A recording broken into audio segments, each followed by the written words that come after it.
everybody, it's your girl DonnaMaria, CEO and founder of RAGGz Body Boutique. RAGGz is the one and only better body brand that promotes the industries of natural health and beauty.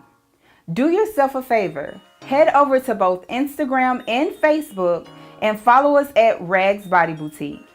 And don't forget to check out our website at www.raggs.org. You'll greatly appreciate all the natural products and services that we have to offer. And need I remind you, you are now tuned in to Social Pain TV. Hey everybody, it's your girl DonnaMaria, and thank you guys so much for tuning in to another episode of the DonnaMaria Show. I have so much in store for you guys today, but first, make sure you head over to raggs.org to purchase your products and services. 10% of all net profits goes towards the development of RAGGz Academy. RAGGz Academy is a creative learning institute that I am creating and establishing, and it is near and dear to my heart, and it will help so many adolescents in our communities to do the things that they love and that they enjoy, and with your help and support, we can see that happen. So make sure you head over to RAGGz and get your products. So, do you notice anything different about me? Yes, my hair is a clear representation of what we're discussing in today's topic. We are tapping into our royal roots. Now let's get into the topic. Yes, today our topic is 10 vital laws of Black love. Yeah, I said it. Black love. Black love is the reflection of self-love spread and reciprocated, thus the filling of empty spaces, the assuredness that God is the quintessential element that fills those spaces because no other human or thing has the capacity to. Black love is the light in dark places. I may be emphasizing black throughout the course of this vlog, black is an all-inclusive color. It actually entails every other color on the color spectrum inside of it. Know that anybody's welcome. We don't discriminate here, child. But for those of you who may be wondering, why?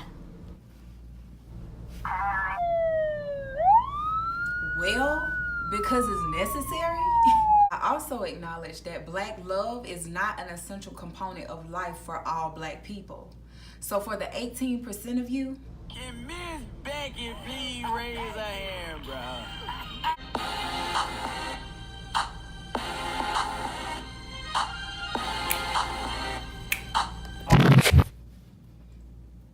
that was my jam. Okay, moving on. And since we're all inclusive, welcome Becky if you're on here. And let's not fail to mention Becky's ancestors. They never told us that black is beautiful. They never told us black is beauty. They never told us that black is beautiful. They never told us. They never told us that black is beautiful. We love the children of Africa. But I'm here to tell you today, my black is beautiful. Your black is beautiful. We're all beautiful. So for the 82% of us and the rest of y'all, come on, let's get into it. So the reason why we're gathering here today, it isn't to condemn anyone. Trust me. These are vital laws that I have completely implemented into my life. And I'm hoping that these are things that you can take and implement into your life. In all things love, truth, in order for you to be better not only for other people but for yourself. So in emphasizing Black love, I know your first thought is relationships, mushy stuff, all that has to do with boy girl, girl boy, girl girl, boy boy, whatever. But it's not exactly that. As a single woman, it is my belief that you have to love yourself before you can love anyone else. So let's get into the discussion.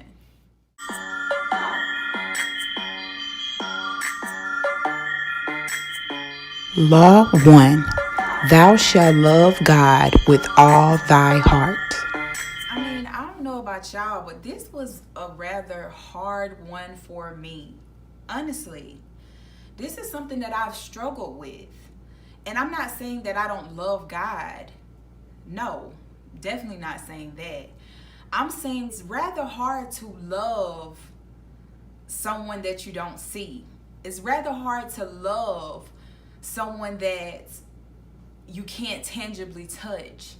It's rather hard to love someone that you don't necessarily know what all is encompassing of this individual or this spiritual entity. And this is me being vulnerable with you guys and being honest. I feel like even with me not knowing him and not fully understanding all that he encompasses, it required me to further thirst or hunger to get to know him. Not based on what we learn in conventional religion or what our parents have told us who God is. Those are all nice examples. But what I'm talking about is an intimate, personal relationship with God. Fully understanding who he is in our life. That's a requirement. So even with one being, thou shalt love God with all thy heart, an essential component to that is thou shalt seek God with all thy heart. It's important for us to thirst for understanding who he truly is to us on an individual basis. We can't just go through life believing what everyone says about us, go to church every Sunday, Wednesday, and Friday night, and never truly thirst for a genuine relationship with God outside of ritual, outside of routine. I feel like that's very important. And it's vital. Like, God is the essence of life. He is the source of vitality. So in order for us to truly live and thrive, we have to be on that constant search or quest for God. And that is something that that's where I am in life. I feel so just connected with him, and I feel like a vital part of my heartbeat is his message to me, him communicating with me, and it's just so beautiful. On to number 2. Law 2. Thou shalt love others by fully loving thyself. I feel like this is like a rotating mirror, because we have to constantly be reminded that if we're going to welcome people into our space to love and to care for them, we have to be constantly trying to love ourselves. If we're just trying to give all of this love, and we have all these expectations for other people. I expect for you to love me back. I expect for you to care for me and to give me the things that I need in order for us to sustain this relationship. But I noticed that in this society, we never require that for ourselves. We never put ourselves first as it relates to, I have to love me first. I have to love me enough first in order for me to even give you the time of day to consider us loving each other. I have to know what that feels like. And if I don't know what love looks like coming from me, how is it that I am entrusting this love that I'm so readily and easily giving out to you? Doesn't make sense. That's why I feel like it's so important for us to explore that journey with ourselves, to put ourselves first. And even with that, when it comes to human nature, you loving other humans, the Bible does not say love your neighbor as the next commandment. It says love thy neighbor as you love yourself. So what comes first? The chicken or the egg? I mean, in essence, it's you got to love yourself first to even know how to love your neighbor. So it's important for us to stop looking for all these external relationships to blossom and bloom when we are dead on the inside. We are vacant on the inside. We haven't even gave ourselves the occupancy to explore what's going on inside of us. Because I'll tell you, the moment that you go inward, the moment that you start to unpack and unravel all that is going on inside of you, you move the gravel and the dirt and the gunk and the mess out of the way for not only the pure essence of you, but you also discover a nice little package on the inside. God. He's in there. He's up under all of that mess. The true essence, the natural essence of who you are is under all that we've allowed to compile inside of us. And God created us. So why wouldn't he reside inside of us? Why wouldn't he be there waiting for you to discover that he is there? Which leads us to the next law. Moving on. Law 3. Thou shalt carefully manage my heart or run me my fade.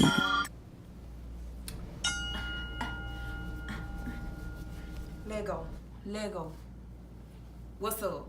I guess that's pretty self-explanatory. I mean, we quick to fight for love and why he don't love me and I just want you to love me. You can't love me the right way, and we'll stay in a relationship and fight to the death of us.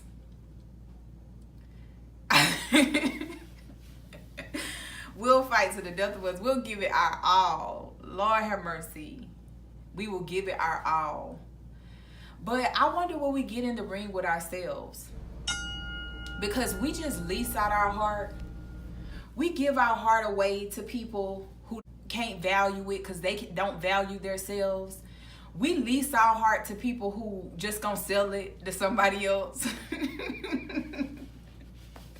We be just giving our heart away. Like, we deserve to give ourselves a fade. Like, just get in a boxing ring with ourselves. Because when it comes to just the way we manage our own hearts, we just give it away to people who don't deserve it. So I feel like it's pretty self-explanatory. Like, we need to be able to say that to ourselves and demand that for ourselves. That needs to be a standard for me first. So that when I relinquish my heart to someone who I know is God sent, that's a non-negotiable. Like, we don't even have to discuss this. Like, he knows. He's going to be well aware that the moment that my heart has been relinquished to him, that he going to get a straight up fade by God if he mismanages my heart.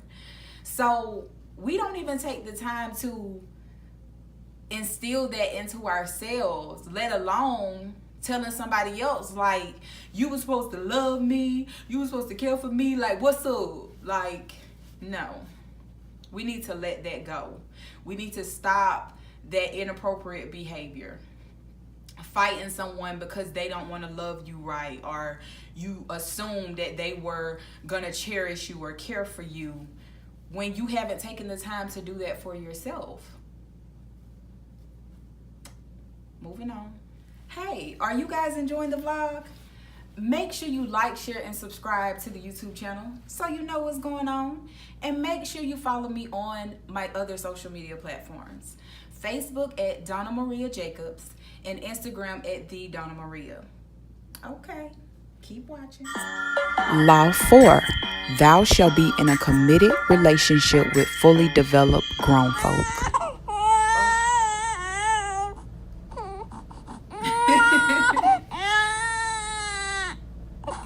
I mean, we have to give ourselves time for this. We have to give ourselves time for this. We're on this external quest for love and intimacy and just all these other things that we are looking and longing for from other people. But you remember the saying, like our parents used to say, whoa, hold your horses. And I'd be wondering, like, I used to wonder, like, where that saying came from until I went to India and they told us about energy and our horses, horsepower. The fact that most of the time our horsepower doesn't even leave past our genital section, our genital area, because we're always releasing that energy downward. That energy never travels upward to our prefrontal cortex of rationing and reasoning, because we're always thinking with our genitals instead of holding our horses and developing and growing and maturing before we relinquish ourselves to other people in this world. We just can't contain ourselves, don't have self-control, and we never really fully grow and develop past the point of thinking about sex and, oh, she fine, oh, she got an ass, or just never really being captivated by the intellect or the spiritual maturity and growth, or someone's ability to, you know, just be mature in decision making. We don't even consider those things until later in life. You're 40 and 50 years old and you realize that the behavior that you continue to have is not working. We have to learn to stop thinking with our genitals. We have to grow and mature and challenge ourselves in intellect and spirituality and just the way of life, what is going on in the world. We have to be able to critically assess and analyze life. But people think that if you're doing that, then you're a person who is different from everybody else. When in reality, we all should be thinking that way. We all should be working to be our best selves in the form of maturity, in the form of development. Because I know y'all know, just like I know, that it's a lot of people in this world, 25 and older, who still act like 16, 17-year-olds. They never really fully develop. And we know that our greatest capacity for our minds, it's stunted at 25. After 25, it can get better, but the majority of us, we plateau. It never really gets better. So we should be trying to strive to be more advanced in our intellect, in our spiritual development as human beings. So I feel like that's so important. Even when it comes to being in relationships, like, it's really hard to find people who are intellectually and spiritually, you know, growing constantly and not comfortable. So we need more people in the world who are committed to doing that. Law 5. Thou shalt murder, slay, and kill thy ego. Now this is about relationships, not just with ourselves, because although our ego gets in the way of our development and growth, it also hinders relationships that could ultimately help us develop and grow. Ego is this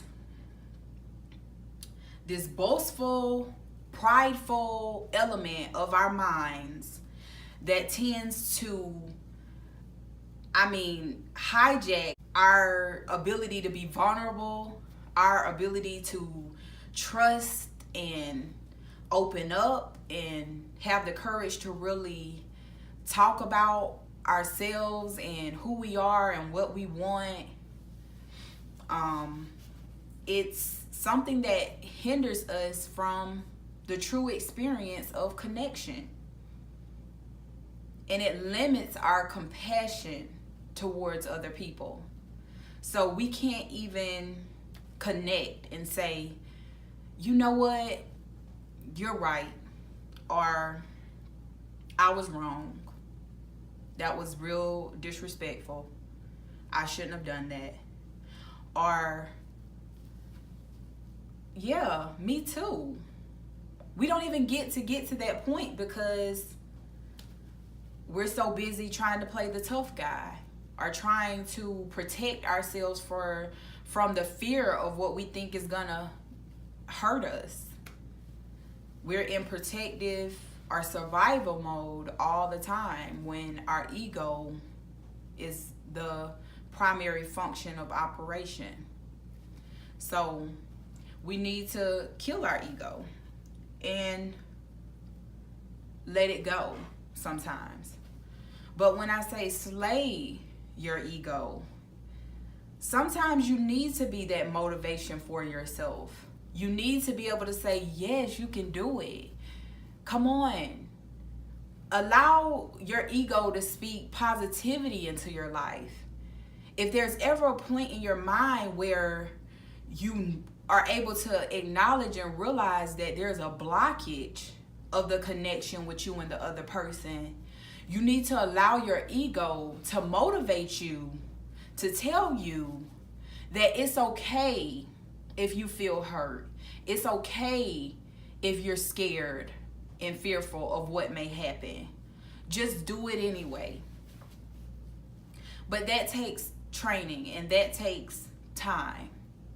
And maybe we could talk about it a little bit more because it's something that I had to overcome. Because when I tell you, honey, this ego used to run things over here. But I had to let my ego know who was truly running the show. And I'll slay according to when it's necessary.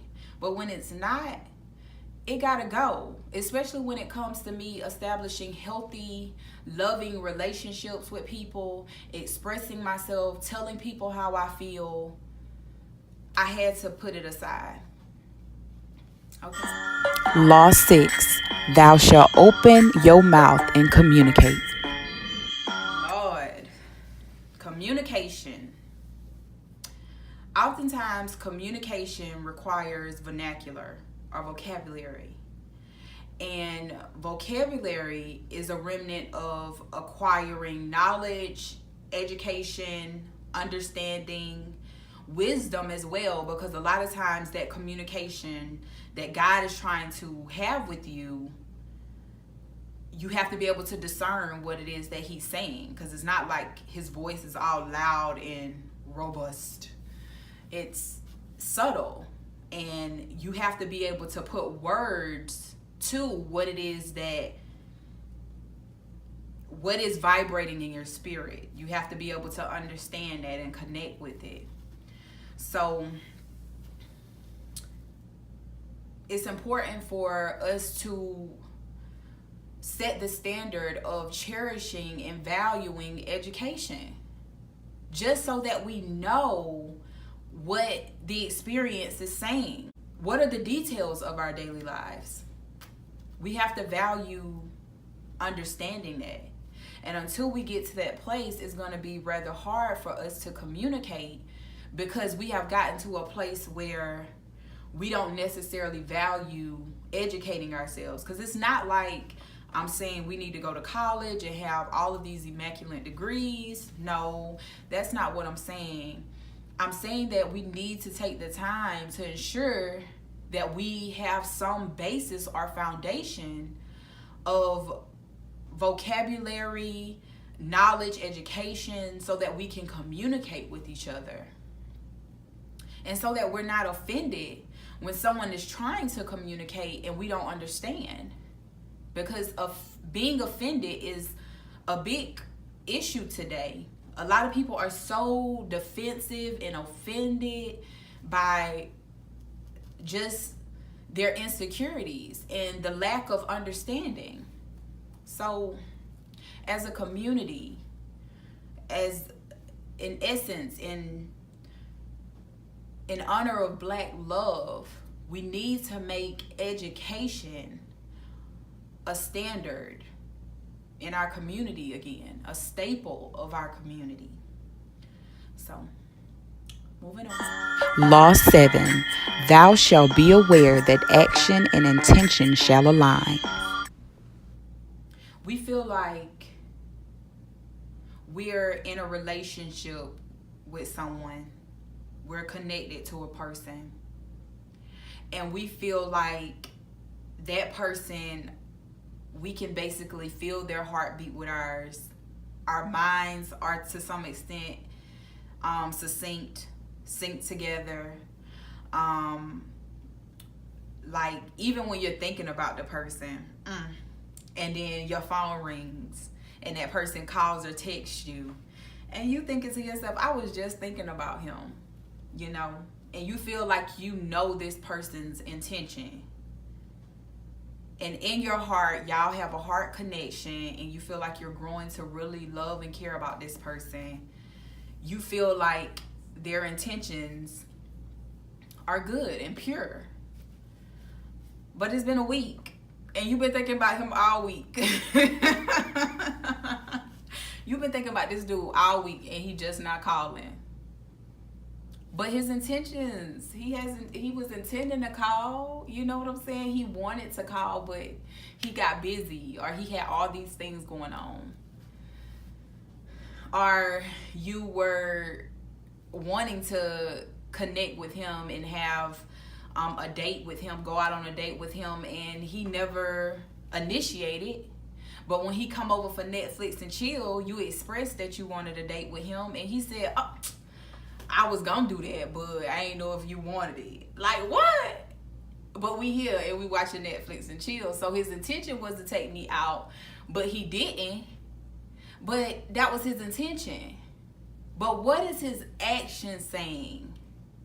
What is he delivering to you upon thinking about all these things that he was gonna do or that he thought about doing?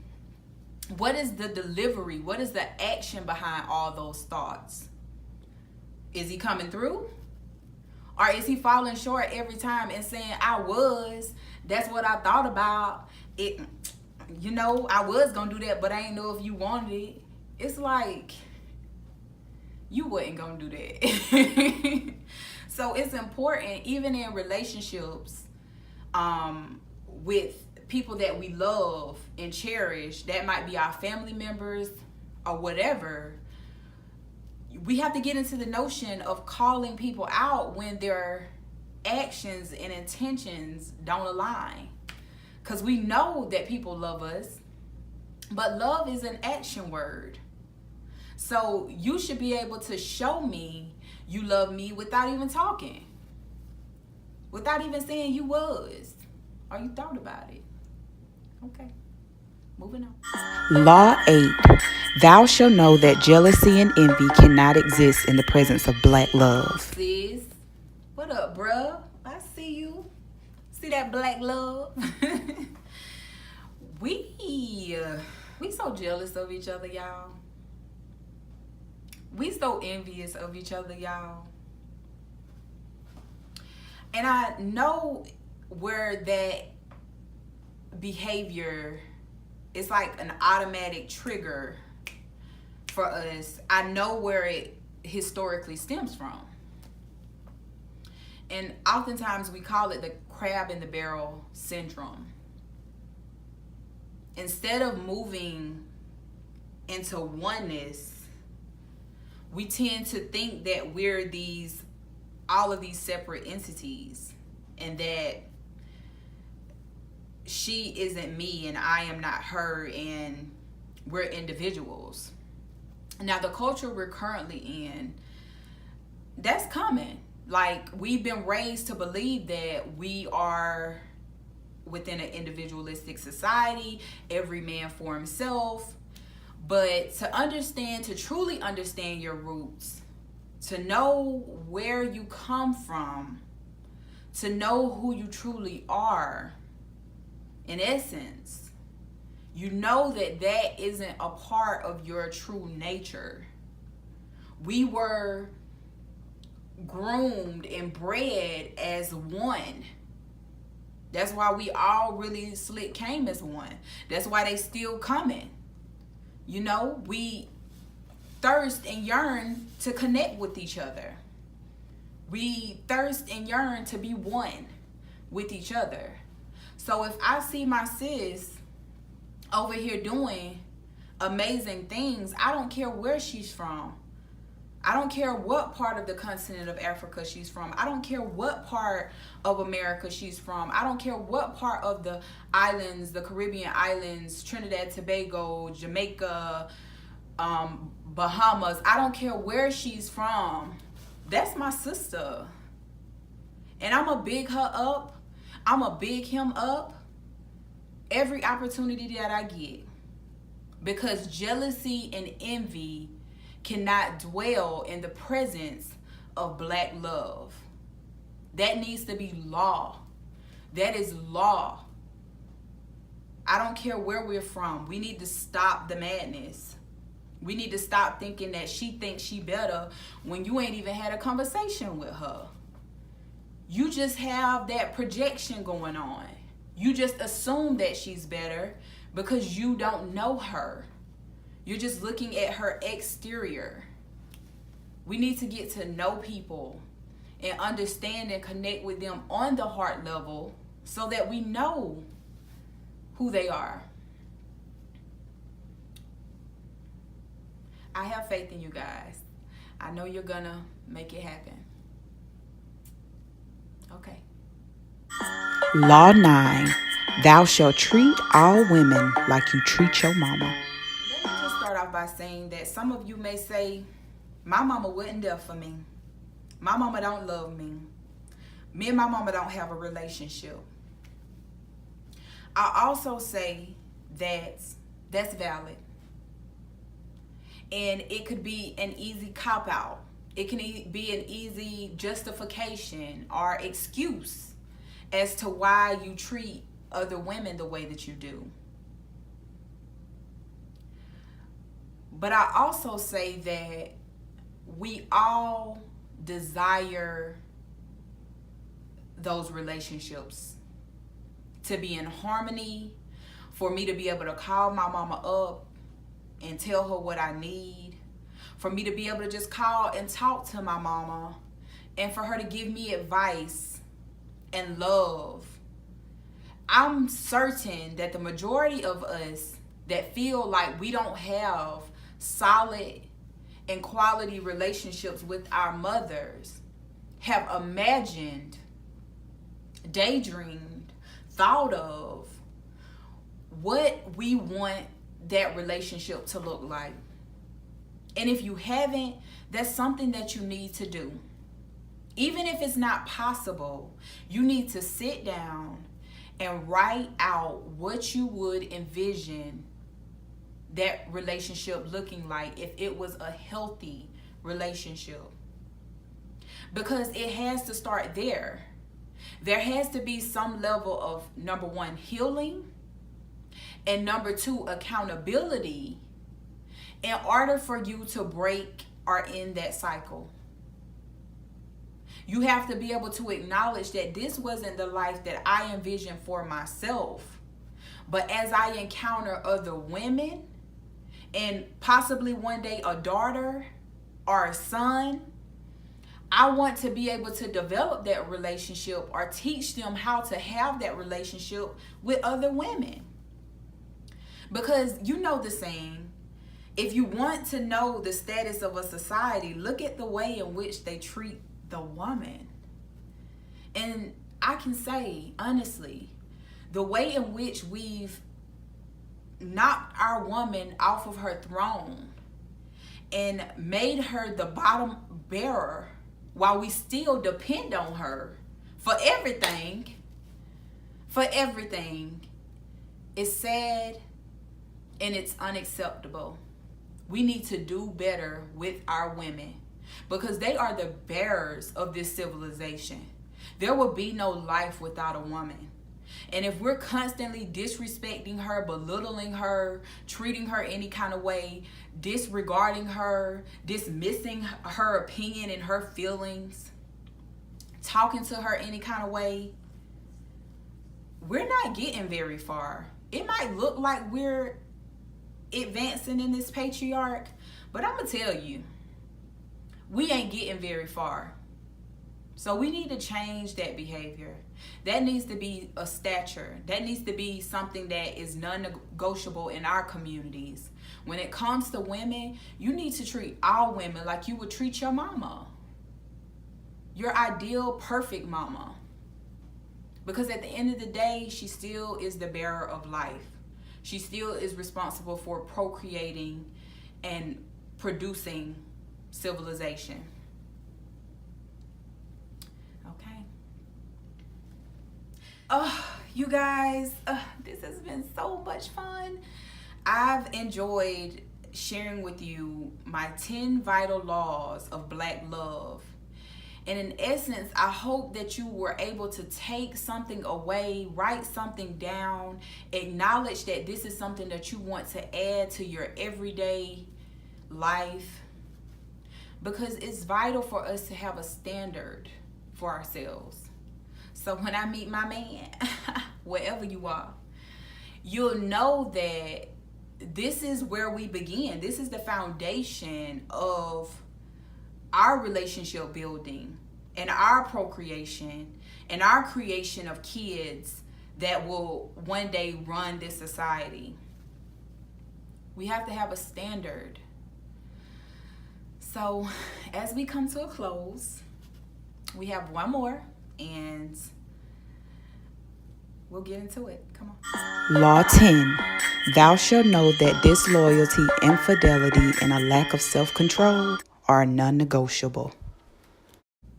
If you don't have something to even start with when it comes to a relationship where you sit down and you actually discuss with your partner what you expect out of the relationship, what you hope to give or gain, and what you want the relationship to potentially become, I mean, you just blowing in the wind, honey. You just hoping that it happens some way, somehow, that he should know. And it's like, no, he should not know, or she should not know. You should have a list of non-negotiables. And me saying disloyalty, so you not being true to me and loyal to me, which has to completely entail truth, no dishonesty, infidelity is a non-negotiable. If you cheat on me, we're done. There is nothing else to discuss. If you backslide on me or stab me in the back, we're done. We can talk about it. We can gain understanding as to why you did it, and you can leave as a better person, acknowledging and understanding your actions and behaviors. But there's no going back from this. Like, we can't start over. We can't do something different. We can't try again.